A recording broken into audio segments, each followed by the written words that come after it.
Hello, everyone, and welcome back to Northern Maple. To all my new subscribers, welcome to the show, and I am so thrilled you are joining me on this journey to uncover the truth about Canada's past, present, and future. If you're curious about why I started this show, I invite you to check out episode 5, I believe it is, for the full story.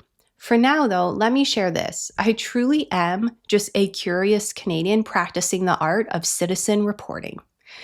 If the past 5 years has shown me anything, it's that our education system is raising politically illiterate Canadians who know so little about the country's past and even less about our government and what it's truly been up to.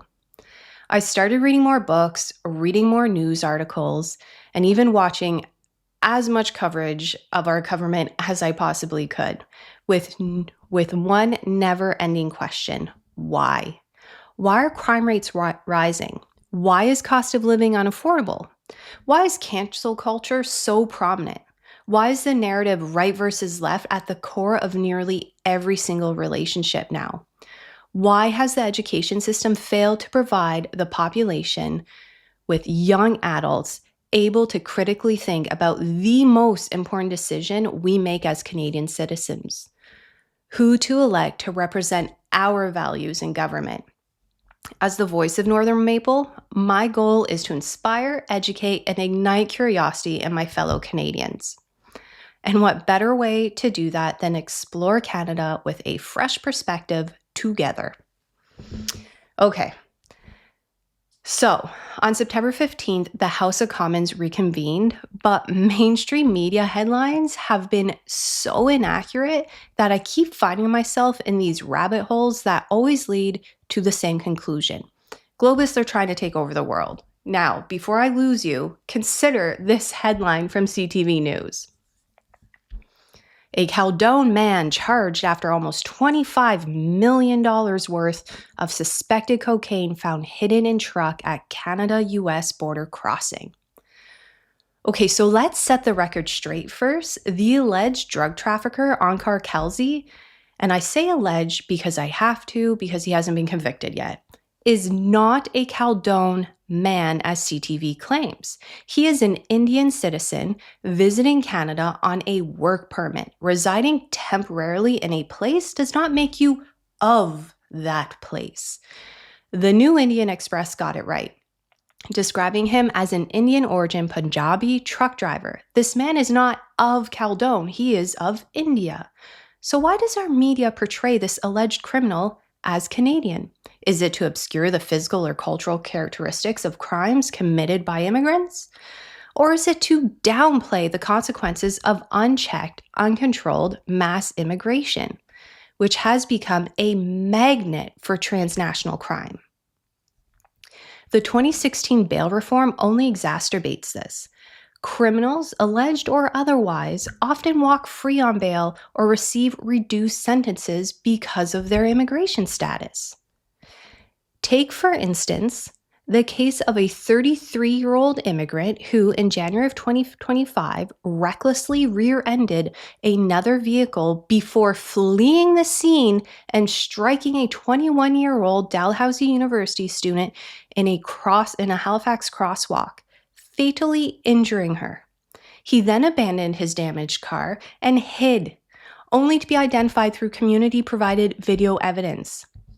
Despite pleading guilty to criminal negligence causing death and 2 counts of fleeing scenes, crimes that could carry up to life in prison, the man received a lenient 4-year custodial sentence and a 10-year driving ban in September of 2025, far below the potential maximum and criticized by the victims' advocates and myself as disproportionately light given the premeditated evasion and profound loss of life. His immigrant status and unfamiliarity with local norms appear to have factored into the sentencing leniency, echoing how such claims of often mitigate penalties under reformed guidelines. The result? A haven for crime.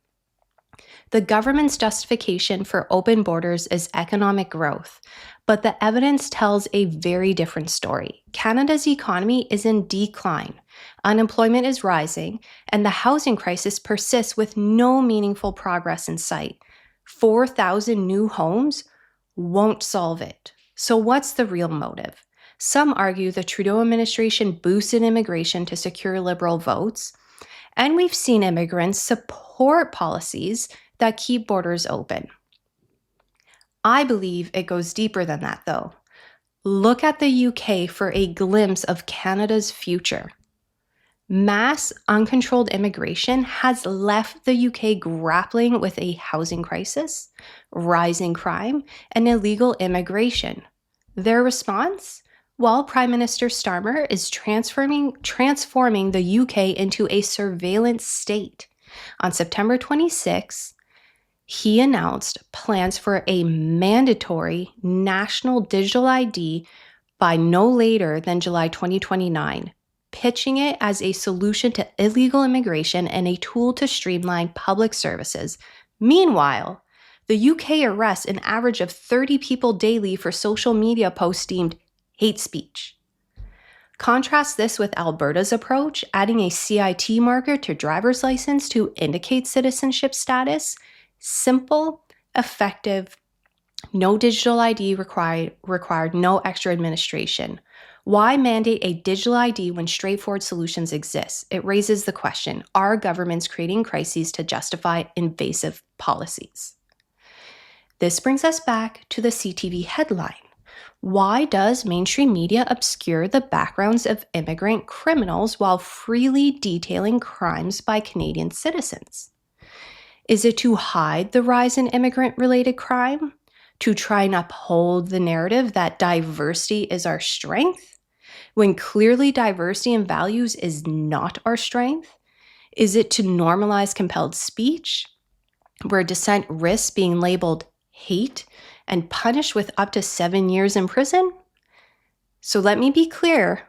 I am not saying all immigrants are criminals or that Canadians don't commit crimes. Many of our citizens deserve harsh penalties and are not getting them. But government policies are fostering chaos, and we need to ask why. The answer lies in globalism. Mark Carney, a self-proclaimed globalist, lays out his vision in his book Values. He advocates for central bank digital currency, CBDC, which, like China's system, enables government control over financial transactions, eroding privacy and autonomy. CBDCs can restrict spending, freeze accounts, which we know our administration likes to do, and exclude those without access to technology. Carney's globalist agenda thrives on destabilization, rising crime, economic collapse, and hopelessness, pushing citizens to beg for the government for solutions.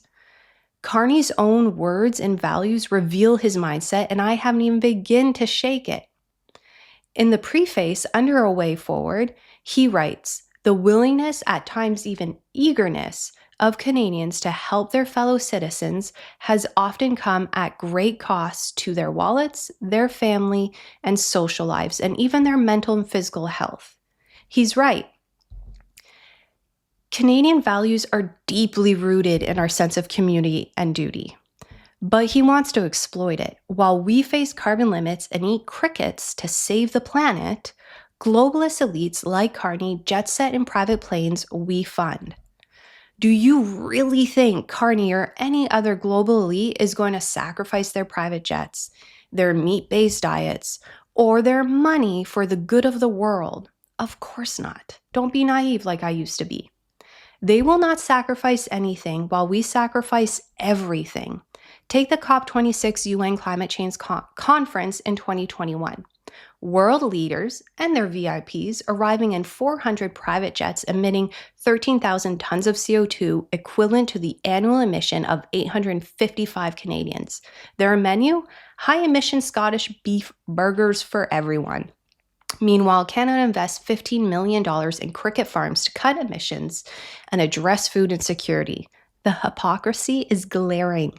Globalists create crises, like housing shortages, like food scarcity, like rising crime, and even climate change to justify policies like digital IDs and CBDCs that consolidate control that people would have never accepted previously. So do you see? It might have been a stretch to go from misleading headlines to globalist control right away. But if you never stop asking why, you get there effortlessly. I didn't get to this conclusion by following conspiracy theorists. Although I get that if you're watching me for the first time, I probably sound like one. I promise I'm not. The truth is, I didn't know anything about Mark Carney or globalism before he decided to run for leadership of the Liberal Party. The headlines were conflicting, so I decided I needed to find the truth out for myself. I read his book. I looked at the before and after results of his role as governor of the Bank of Canada in England. I even investigated some of his mentors, from Karl Marx all the way to Henry Kissinger. I would like to say first that I am a very kind individual. I'm very forgiving and at times too naive. I'm the optimist in the room who can turn any negative into a positive. But after digging into who Mark Carney is, I found nothing positive. Who he's affiliated with and what he has done thus far, bad. I truly believe that this current administration will cause more harm to the nation than any other administration. I pray that I'm wrong, but since he has taken office, our prime minister has not meaningfully improved any aspect of our nation. Not one. The amount of chaos, on the other hand, has only grown. Why does the media obscure the identity of immigrant criminals? To conceal a rise in crime linked to mass uncontrolled immigration. Why suppress this awareness? To prevent Canadians from noticing this trend and to prevent them from demanding the government to restore order by securing our borders and deporting all and any illegal or criminal immigrants. Why doesn't the government want to restore order? Well, because restoring order will reduce the chaos that globalists exploit to push controlling policies like digital IDs and CBDCs. Their motives are rooted in greed and desire for power, eroding the freedoms we enjoy. What's the point of this episode? Governments manufacture crises to push policies the public wouldn't otherwise accept.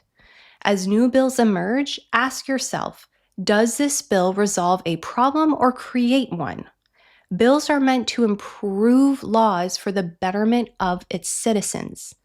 Are these actions driven by a deeper agenda that opposes the values of truth and justice? That's the question, period. And on that note, on Thursday, we'll examine BC 3, an act to amend the Citizenship Act 2025. Is it a genuine fix or a wolf in sheep's clothing? Is it good or is it bad? That's what we're going to figure out on Thursday. So on that note, take care, everyone, and I'll see you next time. Bye.